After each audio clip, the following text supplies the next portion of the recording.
There is all the chance in this video that I could have just named one single operator and be done with the day, but I'm just going to give a benefit of doubt. This unit hasn't released yet in Arknights Global, that means I haven't exactly tested her yet. On paper, it looks absolutely crap, and in practical terms, my hope for her is little to none. But there have been units that's long existed in the game, and I do think there are 5 nameable ones for me that I just feel that with all the new units that's being released, the role of these units are very difficult to determine. And that's the reason why I feel sad for them. And in a way, I wish that they can be mega buffed, maybe in the form of a Delta module, and not just a plain old IS module supposedly to fix them there, but then outside of it, they still don't really have much relevance. So let's see who these 5 units are. There are some honorable mentions that I'll state later on. They have a little bit of saving grace that will explain why they didn't make the 5, but you'll see that later, so look forward to that. These 5 units are not arranged in terms of who's the worst, rather I'm just going to talk about them in their order of release. So the first unit to talk about is Siege. Siege skill 1, don't need to mention it. All the other Pioneer Vanguards have this skill, so it's not special. Skill 2 though, might be a pretty good skill. Skill 2 allows her to hit all the enemies in her 4 adjacent tiles, no matter the number of enemies. Amongst all of the Vanguards, it is one of the highest damage per hit. Damage per skill duration though, that depends on the number of enemies coming in. If it's a big early wave of mobs, Siege will probably do a better job. But if it's just 1 or 2 enemies coming in slowly, there are other Vanguards that will probably have a better kill over their skill duration, like for example Bagpipe, Saga, Innes and Milsis. But you must also know that her skill 2 is benefited by her talent. So her talent states that she's able to get 1 skill point for every enemy that's killed in her 4 surrounding tiles. It doesn't have to be killed by her, as long as they're within her range, she will gain an SP, which helps her skill 2 to spam by a lot. So skill 2 is good, we'll revisit this in a while, but if we look at skill 3, oh, time for me to lash out on this skill. Skill 3 states that attack interval increases attack to about the same amount as skill 2, especially once you put mastery 3 on both of them, the amount of damage increase is about the same, which is a bit odd because if you look across many of the unit skill, there is typically one skill that has a higher attack increase than the other, and then maybe as defense and whatsoever. But for this one, it's the same amount of attack kind of with the skill 2, and it states it has a chance to stun for a certain amount of time. If you give it masteries, of course, more damage, more chance, and more time. There is something very strange about this, if you ever notice. Siege is one of the only Vanguards that have a skill that doesn't generate DP, which is very strange because it does imply that they want to give her a guard-like skill where you have a chance to inflict stun and you have big damage, but chance to inflict stun is not a great feeling. Like, I'm not a fan of chance abilities, and if we look in the later game state where you have newer units that came in, like Ash, you've got W Mines, you've got Texas Outer, you've got Wizardel, a lot of other units that can apply stun without applying a chance, Siege basically has a strange place in the utility realm. The only time that you end up using the skill is because you want to actually use it, and not so much because it's the best option that you have. Overall, as you see it, Siege skill sets are all about damage. It's not so much utility, she's just gonna block 2 people and try to spam out AoE damage as possible. But if we see some of the modern Vanguards we have today, like for instance, if you look at Saga, Saga is able to do a critically wounded state onto the enemies, which means she is able to grant SP to her allies. Then you have the likes of Innes, which is able to do bind, or you have Milsis that can also do bind, or you have Select that can do stun. A lot of the Vanguards have been paired with a utility that will help the stage. If you look at integrated strategies, contingency contract, or boss stages of various events, Siege is not often a discussed Vanguard to bring. If you do see her being used, it's maybe because you just want auto DP generation. It's not to say she has no damage, but we're in a game state where having some form of utility is so helpful to benefit the entire team, rather than to have a simple blocker. Blocking jobs are often given to the defenders and the guards because they have better defense and they are more suitable to be a bait, and you have all the medics coming in. Whereas if you have someone like Siege where the HP isn't very high, same for the defense, it's not ideal to put her in the front lines. She's just gonna DP generate and then she'll be done with the day. So having the best 12-man squad that can really support each other, Siege just often isn't the pick. And that's kind of the reason why I feel a little bit sad for her. You would think that modules is a way to save her, but the modules does give you a sense of what the developers think for Siege. So for instance, this one increases her attack and defense, so her skills will just deal more damage. It's weird because it doesn't improve the overall buff that she gives to all Vanguards. That way it would have been more great for a Vanguard-centric team. I wish that the module actually did that, but even so, that's just what it is. And if you look at the other one, it does benefit the other vanguards. So she gains 3 SP for every enemy that's killed within her range, and she is also able to give 1 SP to a random vanguard within the battlefield, which is very good in terms of spamming the skill 2. It doesn't help her skill 3, by the way, because her skill 3 will be running, and then afterwards, you need to find ways to kill enemies within her range in order to charge up the skill 3. The skill 2, however, will pop up a lot, and that could be pretty good in terms of really giving her the role of just a damage dealer. But again, in the current game state, I don't think people appreciate that type of role as much. I do feel that the way to fix Siege, if you were to give a Delta module, is to actually merge the benefits of the X module and the Y module, such that if the Y module gives that, SP up, and then afterwards the X module, you don't go increasing the attack and defense of just Siege, but you do a little bit more of a buff onto all the vanguards. I do think that people will suddenly look at Siege again and say, maybe it's time to take her out from the inventory. So that's why I think towards Siege. Okay, second unit to mention is Shining. I know I'm gonna get disagreements with this one, but give me the time to explain my case. It's not that Shining is weak, I still think Shining is a very good 6-star today. In fact, every single one of her skills are still brilliant for use. But the trouble I see for Shining is that her relevancy to the game feels very misplaced. It kind of seems like most players don't really think about her anymore. And I'll explain to you why in just a little while. So let's review her skills very quickly. Her first skill, increase healing and increase ASPD. Very, very good. It's very much like Susuro. Susuro is still better in terms of it's the same skill, just that there's more attack up, ASPD, especially if you run the skill, it pops up much faster there as well.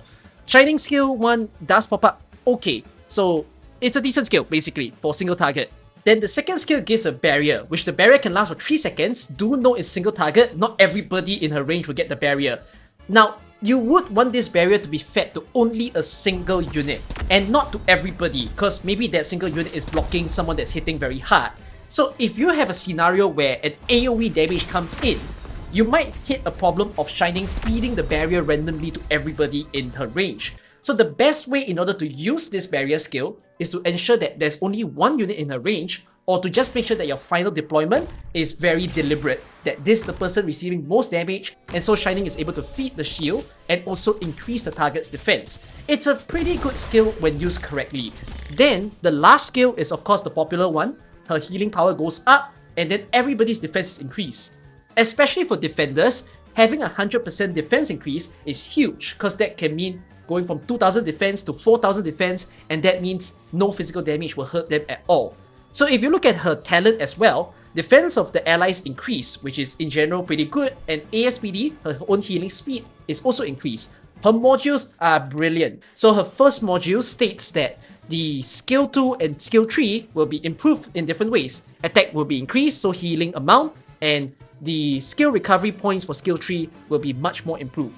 And then if you look at the second module, it states that the defense of the allies will actually go up even higher, and ground units will get an extra benefit. So overall, these all sound fantastic as a kit. But then, Shining is no longer that sort of first choice or even second choice when defeating stages in today's state. And the reason for that is a lot of the enemies now have multi-target abilities or AoE, so multi-target medics are more considered. So you have the likes of Telopsis and especially Nightingale. When it comes to negating physical damage, it is as easy as maybe putting a high defense defender to become the bait, and you don't really need to feed Shining onto them since their defense is already so high. But if you talk about arts damage in the stage, arts damage is a lot more annoying because most of the units in the game have low resistance, and there is no way to counter that high amount of arts damage that comes in. So Nightingale becomes that popular choice since she's able to provide a big amount of resistance onto the allies within range, and if you pop up the skill, it's almost like you're cancelling the arts damage. Whereas cancelling physical damage, that doesn't become that sort of a need all that much in the game. And then you have the introduction of elemental damage as well, where if you have enemies that deal corrosion damage, sanity, burn, all that sorts, you start thinking of Air Outer. And you even might consider Lumen, because Lumen has high healing ability and can cancel things like stun or freeze that your allies might take. So basically Shining's relevance have fell very far back. And I feel like it's gone so far back to the point that people forget that there is someone that can help you counter physical damage entirely. Because as soon as you get stages that have high physical damage coming in, while you might think, oh, I need more healing, I need more multi-target medics to solve the problem, people forget that with a single turn-on of Shining skill, you might actually be able to counter it without actually needing more healing. Rather, you just needed more defense to protect everybody. So what I feel towards Shining is not so much that she's weak, but I feel like the game might need to force people to think that she exists again, because there isn't so much events right now where the physical damage is so high that you might not even just consider bringing defenders, but you might say, maybe a Shining being in this stage would help me to counter it a lot more. But if that were to be the case, most of the time people wouldn't solve it by adding a medic. They will just solve it by just adding more damage. Kill them before they kill you.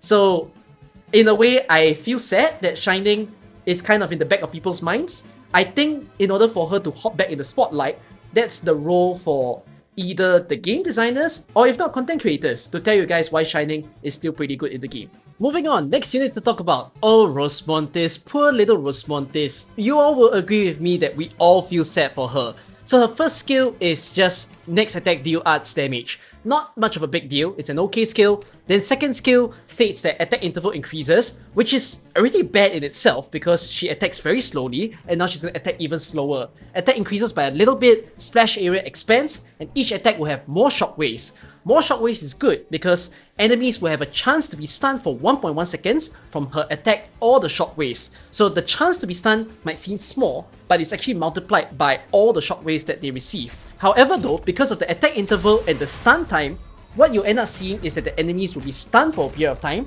then they'll continue walking, they'll be stunned again, then they'll continue walking. So it's not so much of a constant utility that you can receive from her.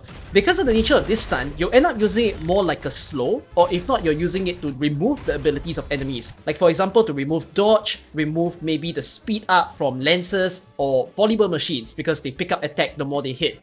Then if you look at her skill tree, skill tree states that her attack interval decreases, which is nice. Attack increases by quite a bit. Attacks 2 blocked enemies at a time. So enemies must be blocked in order for her to hit. If they are not blocked, then it will not work. Immediately deploys 2 pieces of tactical equipment on the ground. So this depends on which are the 2 enemies she would target.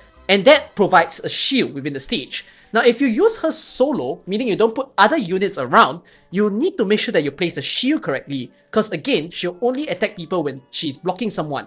Otherwise, your enemies will just roam free and Rosmontis is not going to do anything. But if you have units in play, then Rosmontis will use the blocks of your own units in order to deal damage to the enemies. Take note, the tactical equipment is able to stun the enemies when it's first deployed, and the blocked enemies by it will have reduced defense. So it's meant to pair well together with her increased attack. So overall it sounds okay, you get a unit that can kill some trash mobs who have low defense and can deal a big amount of physical damage onto them, especially with all the aftershocks. With the talent that she has, it states that she can ignore defense by a certain amount. If you feed her the module, she'll deal more aftershocks, and the module will also increase the ignoring of the defense, which sounds fantastic. Basically, Rosmontis has been saved!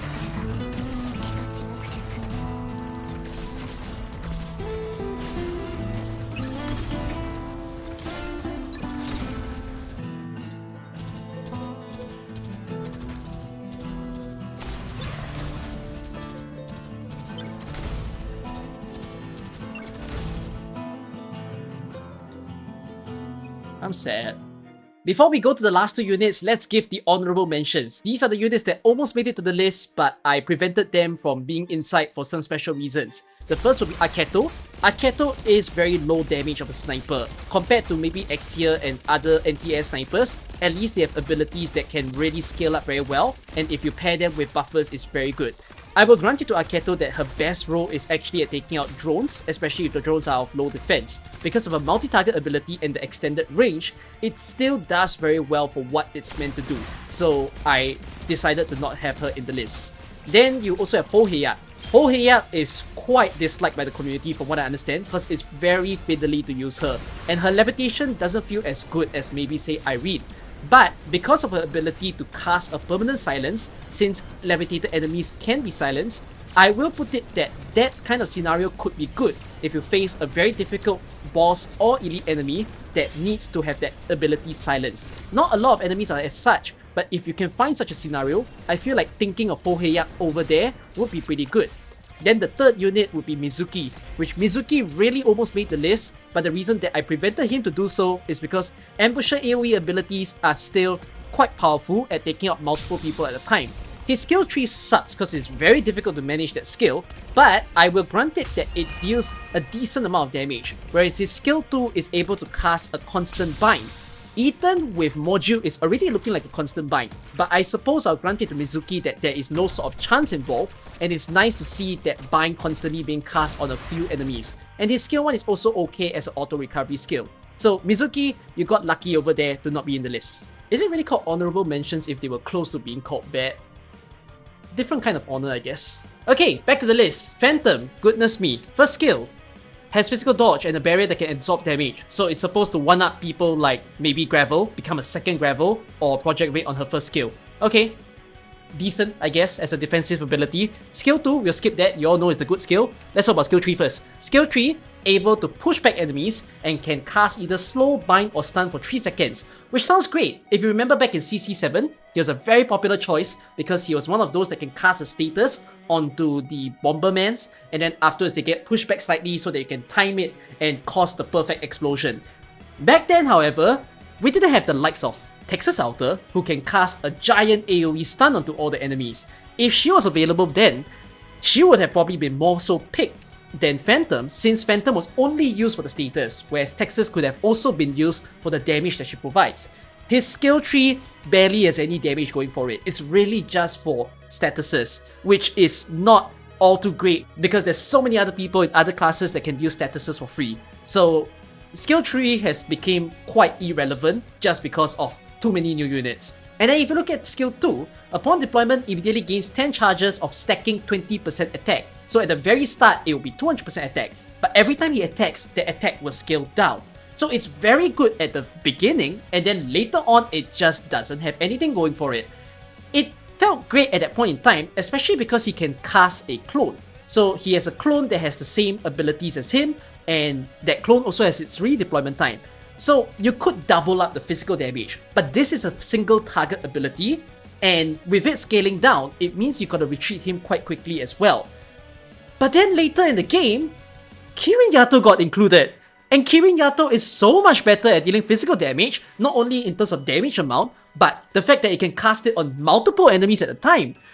And so, Phantom has just become a weird thing within the game. Like, why would you go for Phantom when Yato and Texas Alter exists? If you're trying to run the best 12-man squad, Phantom is just not your consideration. You would rather just go for the other two executors. And in a way, all of his skills has been screwed by the existence of every other newer unit. It's strange because there's still year 1 units and year 2 units that have skills relevant today. Like Sylvash is great, Aya's great, you've got Taunts, you've got Surtur, you've got Mountain. All of these are early game units, and yet Phantom has completely died. That's why he's probably one of the first few to receive the IS exclusive module, but that's only for IS and it's not within the casual state of the game. So I feel damn bad for Phantom, for sure. I do think he needs some kind of rework in order for him to be considered playable again in terms of like the masses to play. But of course, if you don't have Texas and Kirin Yato, you can still use a Phantom. It's kind of like your budget good executor. It functions, but it's not the best feeling that you'll ever get. So that's the reason why I feel sad for him. It's okay, Phantom. Very soon, you won't be the worst executor in the game. Final unit, Vigil. Oh my goodness, this unit is about to get some fresh whooping in his ass. So, Vigil's entire kit is about running wolf packs. He's a tactician, so he has a summon of either 2 wolf heads if you do not have his module, and 3 if you have his module. And the maximum he can hold at the time is 3. So all his skills is about having more of them and dealing more damage. His first skill states that if it activates, it gets DP and summons a wolf shadow or a wolf head if you don't have all 3 in play.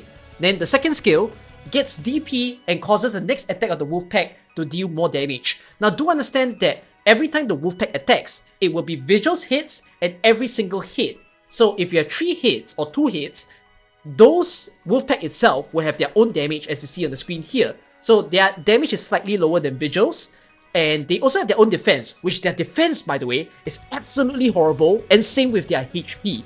Whatsoever it is, they will deal more damage and also restore a very small amount of the max HP, which, okay, generates an additional DP if the Wolfpack defeats an enemy. So you need to ensure that one of the hits will be able to land a hit that can give DP, otherwise you just won't enjoy it. So you could just treat it like a small little bonus present to give it to you. Otherwise, I would say that it's not all the time that you will get the extra DP. Then his final skill is supposed to be his best skill. Gradually generates DP over the skill duration and causes attack to hit 3 times. The attacks that he speaks of here is his own attack. When Vigil or the Wolfpack deals damage to the unit blocked by the Wolfpack, there is an additional attack from Vigil as arts damage, which sounds pretty good. So you get both physical damage and also arts damage, and then the Wolfpack is also dealing damage. But note, there is no attack up. This is just additional damage. So Vigil's physical damage, you can't see it on my screen because my camera's blocking, but he only deals 500 physical damage. There is some scaling where if the enemies are blocked by the summons, there is an increase in attack. So instead of 500 physical damage, it's 750. And that is only applied on the Vigil. The Wolfpack just have their own separate attack that is, you know, their own thing. And then there is also a thing where Vigil and the Wolfpack can ignore defense when the enemies are blocked by the Wolfpack. So it's meant to help the Wolfpack to kill as well. Now this just all runs into the problem of, since his entire kit is about the wolves needing to block the enemies and dealing their own damage while Vigil deals his own damage, you would think that the wolves need to survive and really live out. But because of the small amount of HP, defense, and little resistance that they have, a lot of the times the wolf hits will just vanish very quickly the moment an elite enemy gets blocked by them. And as a result, with every wolf hit that you lose, the damage just goes down, and that is just not fun. So that comes with that issue of Vigil looks like he has the potential of being a pretty damn good attacking unit, but he's very gated by the fact that his summons are literally paper.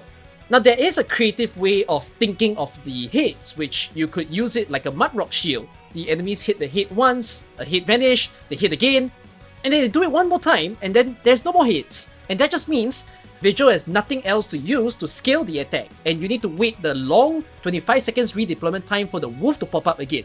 So then basically he has no damage, he's got nothing to use to block, and his damage is not that big as a tactician as well. So it's this weird juggle of like, oh, I could use it to maybe negate a giant attack, like a kind of deployable shield. But I could also use it like big damage, but then the wolves die. What do I do with you? So I am very weirded out by Vigil. But here's the funny thing to say. This is already approaching the end of the video, and you can see that I did bother to entry by Vigil. So you know what that means?